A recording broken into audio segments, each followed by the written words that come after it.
Então, irmãos, hoje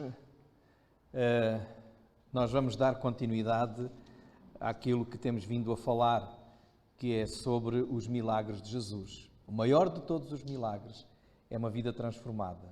E quando nós podemos assistir, como assistimos hoje, ao batismo e ao testemunho dos nossos irmãos, nós podemos afirmar: Deus continua a fazer o grande milagre, que é a transformação de vidas e a trazer para a vida todos aqueles que, sem Cristo, ainda estavam perdidos. O André estava a falar das missões de Alcochete e de também São Marcos, e eu gostaria de dizer, a irmã Teresa Cardoso ontem mandou-me uma fotografia da inauguração da missão desta igreja em Cascais há 40 anos. Então, ontem fez 40 anos que a Igreja Batista da Parede inaugurou também uma loja pequenina que viria a dar origem depois à Igreja Batista de Cascais. E para nós, como igreja, alegra-nos saber que o mesmo espírito missionário continua, mas também deixamos aqui o desafio e a exortação para que os irmãos entendam que não é missão da igreja se a igreja não estiver envolvida. A igreja tem que estar envolvida em oração, participando, e não deixar apenas com uma ou duas pessoas essa responsabilidade. Queremos que seja mesmo obra de todos nós, porque é a obra de Deus para a qual todos nós fomos chamados. Isto foi apenas aqui um à parte, lembrando aquilo que recebi ontem como recordação. E desejando e orando para que Deus continue a mobilizar os nossos corações para a obra missionária na zona e também fora. Foi por essa visão que a Igreja abriu a Igreja de Tires, depois a Igreja de Oeiras, depois a Igreja de Cascais, a Igreja de Santo António dos Cavaleiros, e deu origem a várias outras igrejas aqui na linha, e nós louvamos ao Senhor por isso. Então, irmãos, vamos abrir as nossas Bíblias em João capítulo 11. João capítulo 11. Temos feito uma série, terminamos hoje, uma série de mensagens baseadas no Evangelho de João sobre os milagres de Jesus. Jesus, tal como termina este livro, fez muitas coisas que, se fossem todas ser escritas, não cabiam, como o apóstolo João diz, não cabiam nos livros todos do mundo, não é? E Jesus fez muito mais milagres, e se nós fôssemos falar sobre todos eles, iríamos passar aqui muito tempo. Nós quisemos nos focar apenas nos milagres de Jesus que estão relatados no Evangelho de João. E o último milagre que está relatado no Evangelho de João é este, que está em João capítulo 11, que é a ressurreição de Lázaro. Em cada um dos milagres que nós aqui analisamos, nós podemos conhecer um pouco mais sobre a pessoa de Jesus. Vimos que Ele é, de facto, o Criador de todas as coisas, é Ele que tem o poder de alterar até os elementos da criação, porque Ele é Criador, é Ele que tem o poder para contrariar as leis da física e da natureza, porque Ele é o Criador, Ele é o Senhor soberano, Ele também é o pão da vida, por isso Ele alimenta não apenas fisicamente, mas dá vida. Ele é a luz do mundo. Então, muitas coisas nós podemos descobrir sobre Jesus, aquele que se apresenta neste Evangelho como o Eu Sou. Hoje, neste milagre que todos nós já ouvimos falar, quando Jesus ressuscita o seu amigo Lázaro, que já há 4 dias estava morto, nós vamos poder lembrar que Ele é a vida. Ele mesmo disse: eu sou a ressurreição e a vida. Ele é o único que pode dar vida verdadeira, vida com sentido, vida com propósito. Porque esse foi o propósito da sua vinda. No capítulo 10, antes deste capítulo 11, no capítulo 10, no versículo 10, ele mesmo faz essa afirmação: eu vim para que tenham vida e vida com abundância. Ou seja, vida com propósito, vida com significado, vida plena. Porque infelizmente muita gente existe, sobrevive, mas não vive. Não vive. E até dizem alguns, isto não é vida. E Jesus veio para dar vida, vida verdadeira. Então vamos ler, o texto é muito comprido, nós não iremos ler todo, mas vamos ler alguns versículos com o desafio aos irmãos para depois, com mais tempo, poderem ler o versículo 1 até ao versículo 45, perceberem toda a história que aqui está relatada, meditarem nela. Mas hoje vamos falar aqui só sobre alguns. Vamos começar os versículos 1 a 5.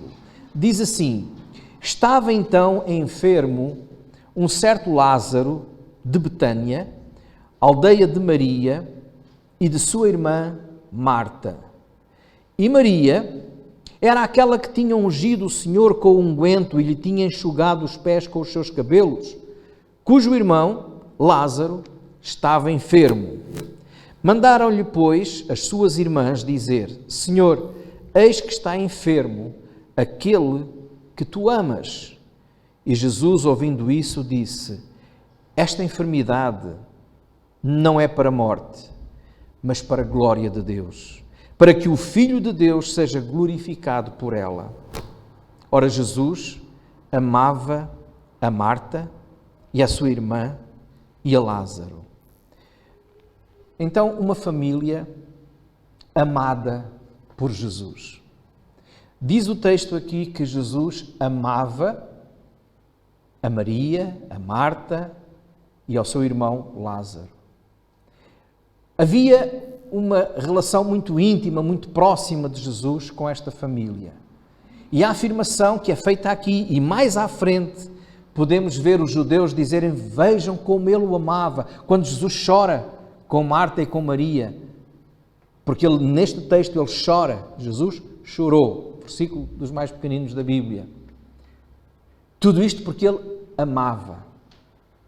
E porque ele amava, ele sentia tudo aquilo que os seus amigos, a quem ele amava, passavam. A dor, o sofrimento, a tristeza. Jesus amava esta família. Da mesma maneira como Jesus ama a cada um de nós, Jesus também nos ama. E quando nós sofremos, Ele também sofre. E quando nós choramos, Ele também chora.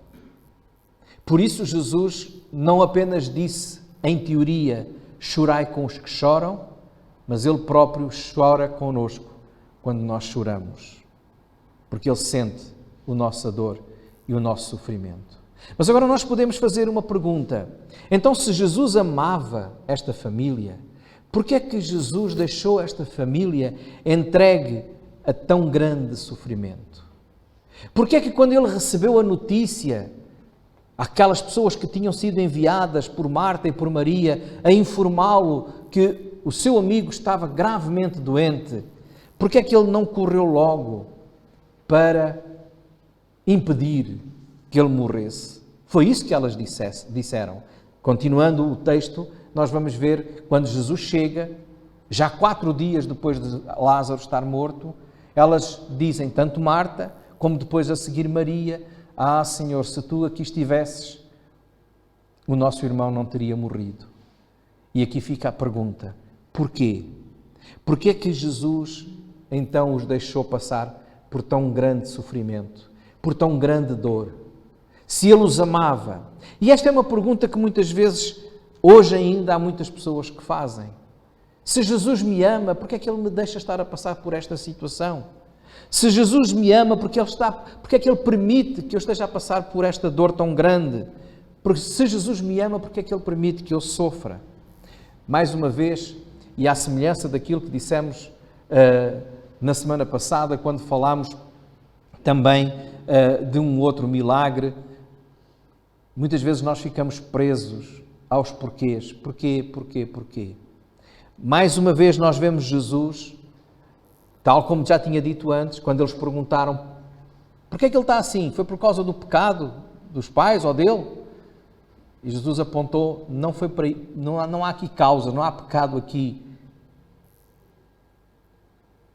É para que se manifestem as obras grandiosas de Deus na vida dele. E aqui Jesus vai dizer porquê. Apontando não o passado, não o que causou, mas o propósito. O que é que ele pretende? O sofrimento, nós podemos ver que tem várias causas. Umas, às vezes, estão até em nós. Às vezes somos nós que causamos o nosso próprio sofrimento. Por decisões erradas, por caminhos errados que tomamos, às vezes porque práticas erradas. Muitas vezes o sofrimento surge na nossa vida como consequência do nosso próprio mal. O sofrimento é causa do pecado, é causado pelo pecado, sabemos. De modo geral, não às vezes um pecado específico, mas como a nossa natureza é pecaminosa, o pecado afetou toda a criação e nós estamos debaixo desta situação de maldição por causa do pecado. Por isso nós sofremos, envelhecemos e morremos. Mas nem sempre temos que procurar causas aqui ou acolá. Há várias causas. Às vezes até são os outros que provocam o nosso mal.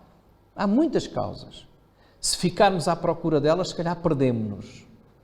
Mas o Senhor Jesus diz para nós nos focarmos nos propósitos.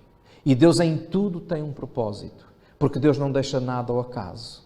E o Senhor Jesus diz aí no versículo 4, esta enfermidade não é para a morte, mas é para glória de Deus.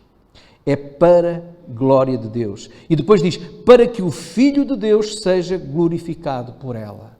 Meus irmãos, em qualquer situação que nós estejamos a passar, mais importante do que procurar os porquês, as causas, vamos nos focar nisto.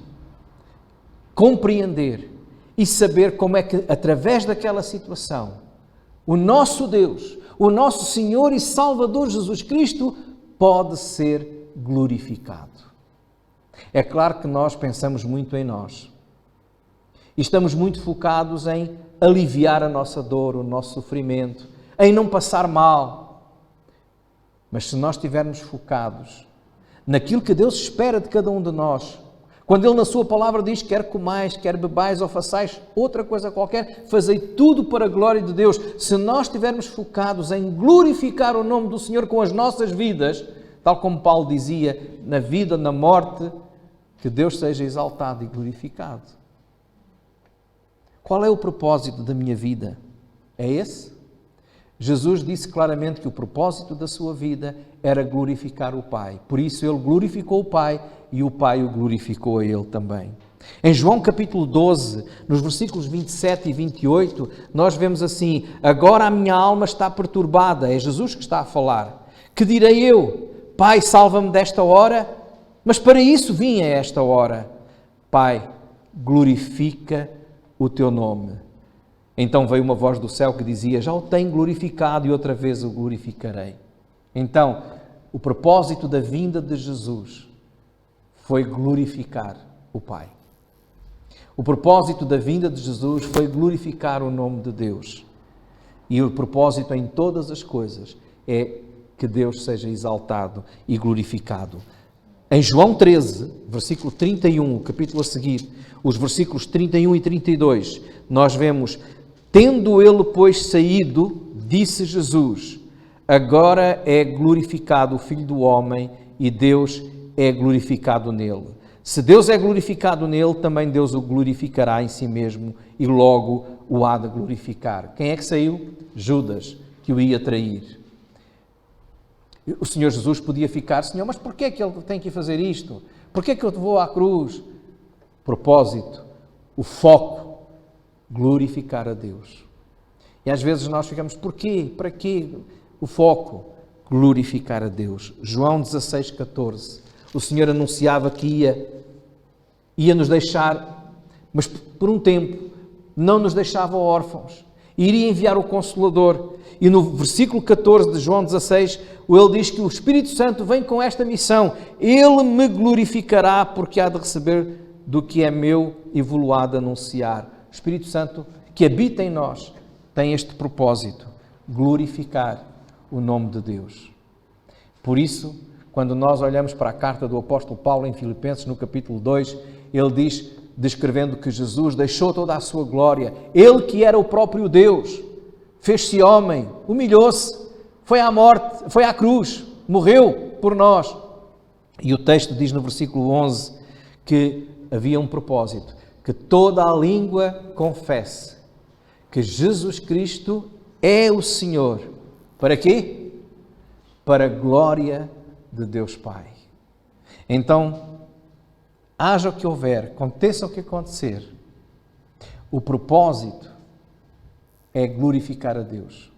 Quando nós passamos por algum momento de tribulação, algum momento de dificuldade, vamos perguntar: Senhor, como posso eu glorificar o Teu nome no meio desta situação? Jesus amava esta família, por isso Ele permitiu que ela estivesse a sofrer. Para quê? Para que o nome do Pai fosse exaltado e glorificado. Reparem que Jesus demora ainda 2 dias antes de ir. Ele recebe a notícia e podia ter corrido logo. Bom, eles já estão a sofrer, vamos evitar maior problema. Mas o texto nos diz, no versículo 6, voltando agora a João 11, no versículo 6, o texto nos diz que, ouvindo, pois, que estava enfermo, ficou ainda 2 dias no lugar onde estava. Então a gente pergunta assim: mas que amigo é este que amava tanto e em vez de ir a correr para visitar o amigo, até mesmo antes dele morrer ou qualquer coisa, bom, porque é que não foi logo? São perguntas que nós muitas vezes fazemos. Senhor, estou em aflição, porque é que não vem já? Vem já em meu auxílio. Aliás, um dos salmos diz mesmo: Senhor, apressa-te em auxiliar-me. Nós temos muita pressa. Quando oramos, nós queremos as coisas logo. Só falta dizer ao Senhor, quando temos algum problema: Senhor, a resposta que tu tens que me dar não é para hoje, é para ontem. A nossa ansiedade de querer ver logo a operação de Deus. Mas, irmãos, quero-vos dizer que se Jesus tivesse chegado, e aqui podemos especular um pouco, se Jesus tivesse chegado logo antes de Lázaro morrer, Jesus podia ter curado Lázaro. Tinha curado. Mas eles não teriam tido a oportunidade de ver tão grande bênção que era um morto a ressuscitar. Eles já tinham visto muitos doentes a serem curados, mas ali viram um morto a sair da sepultura. Não um morto que tinha acabado de morrer, mas alguém que tinha acabado de morrer há 4 dias e que já cheirava mal. Às vezes, quanto mais demorada for a resposta, quanto mais tempo tivermos à espera, maior é a bênção e maior é o milagre que nós podemos experimentar na nossa vida. Então não desesperem nem fiquem tristes, porque se confiamos no Senhor, sabemos que Ele vai operar em qualquer tempo.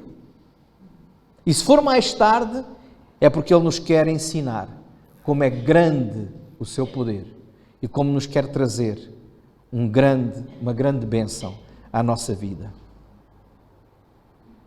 Mas, mais importante do que um milagre grande, é o propósito que Deus tem com esse milagre. E já vimos que o propósito era Deus ser glorificado. Mas não era somente isso. No versículo 15 é-nos dito outra coisa. Se os irmãos forem ao versículo 15, os seus discípulos conversam e têm ali uma discussão com Jesus, mas Jesus diz no versículo 15: folgo, ou ainda bem, por amor de vocês, não é? Por amor de vós, de que eu lá não estivesse, para que acrediteis, mas vamos ter com ele. Ou seja, o Senhor Jesus diz: olha, o Lázaro não está morto, dorme. Então se dorme não vale a pena. Jesus teve que dizer mesmo claramente: Lázaro está morto, mas ainda bem que isso aconteceu, por amor de vós. E depois ele explica porquê. Ainda bem que eu não estava lá, para que acrediteis. Então há aqui um outro propósito. Já vimos que há um propósito que é glorificar a Deus, o outro propósito é despertamento da nossa fé, avivamento da nossa fé.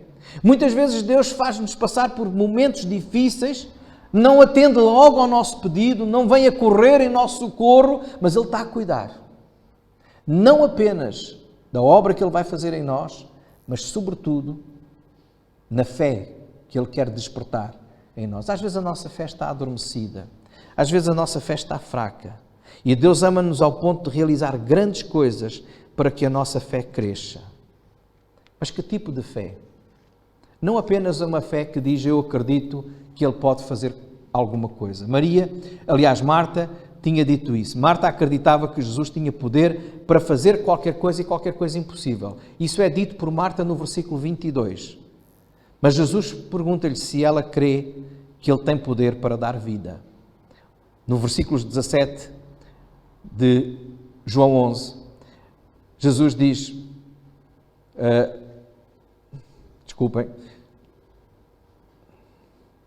no versículo 26, peço desculpa, versículo 25 e 26, e disse Jesus, eu sou a ressurreição e a vida, quem crê em mim, ainda que esteja morto, viverá. E todo aquele que vive e crê em mim, nunca morrerá. Crês tu isso? Então, no versículo 22, Marta já tinha dito, como eu já disse, tudo, eu sei que tudo tu podes fazer. Tudo quanto pedires ao Pai, Ele te concederá. Mas Jesus, além do tudo, quer focar algo muito especial. É na vida que Ele quer dar.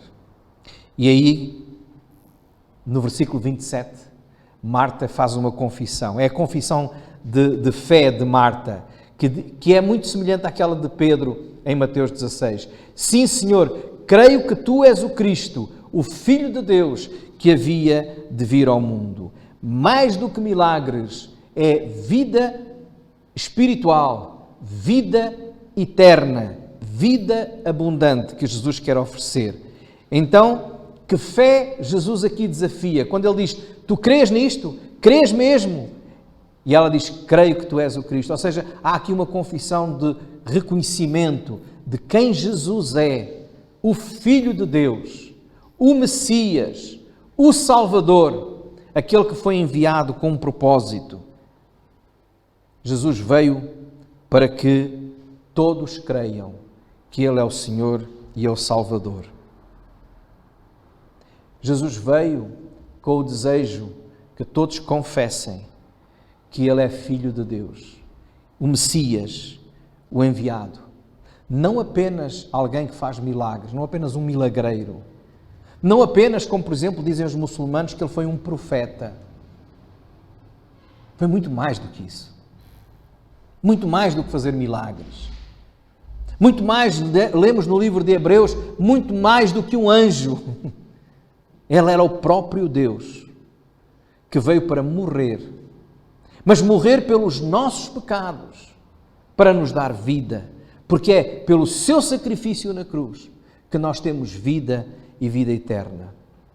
Todo aquele que vive, diz o versículo 26, e reparem, todo aquele que vive e crê em mim nunca morrerá. É enquanto vivemos que nós temos que confessar que Jesus é o Cristo.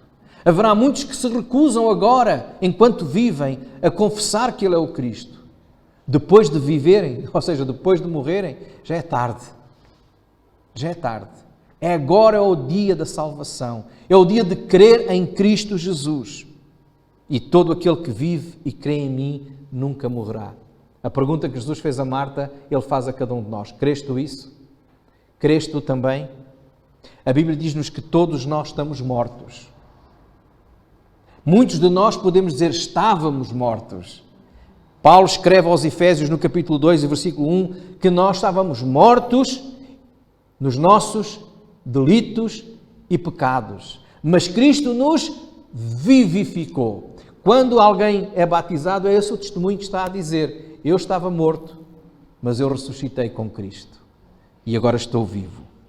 Romanos 6,23 diz-nos que o salário do pecado é a morte, ou seja, aquilo que a gente recebe como consequência, como paga pelo nosso pecado é a morte, mas a dádiva, o dom gratuito de Deus é a vida eterna por Cristo Jesus, nosso Senhor.